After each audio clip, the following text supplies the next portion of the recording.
for a start, AI is an enabling technology, the kind that has that convening power that allows us to leverage the different data sets that we have in the different industries, in the different goals that we're talking about.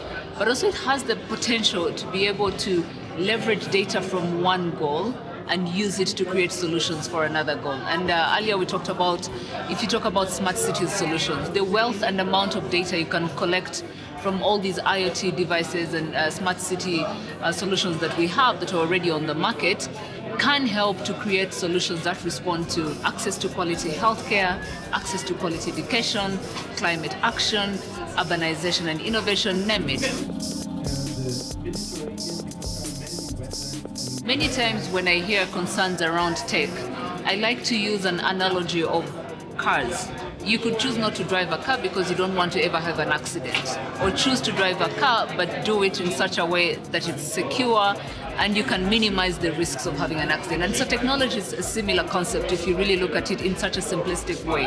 When you look at the opportunities that AI has versus the privacy concerns that we see today, if we wait as countries, as communities, if we wait for the day we'll be able to unlock an answer towards privacy concerns, the day we're going to be able to unlock skills, then we're going to be light years behind the technological advancement in terms of the potential that we could have and the immediate impact we could have today.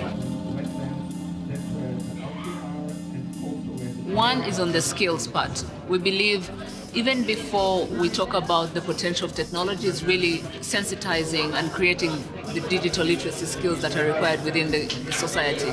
Because if people are not well informed, then there's going to be a level of resistance. So how much are we exposing, whether it's grooming an army of data scientists or even grooming users to understand and be excited about the potential of technology for them. So digital literacy is a key aspect of what we do as a government. It's embedded in education, it's embedded in all our policies that we do, where we make sure that even for citizens that are not, for adults, for example, that are not in the mainstream education system, how are we reaching out to them to build their digital literacy skills?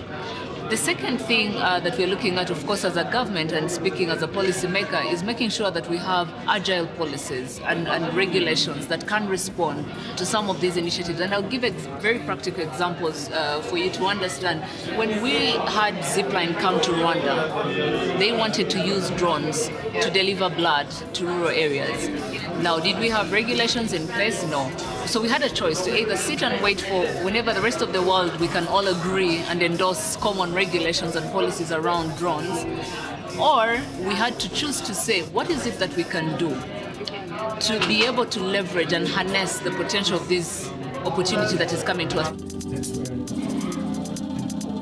I think we all have the opportunity to dream and to dream big, and that's something that no one else can do for you as a girl, as a woman. It's something you have within your limits, it's something that you can control. And everything that we do, making sure that you're giving it your very best, and knowing that there's nothing that boys, men can do that you cannot do, to be quite honest. My hope and desire is that, in a few years we start to see more women, more girls that are venturing into these particular fields that are heavily male-dominated, but at the same time, making sure that you're not just looking at you as a person, but how are you empowering other people around you.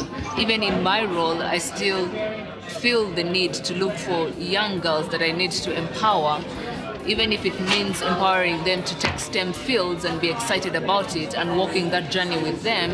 Absolutely. I feel like I still need to give back in that way. So for my word to them is to say, we all have it, basically we have it in us to dream big and to be what we want. And so the sky is the limit for everyone.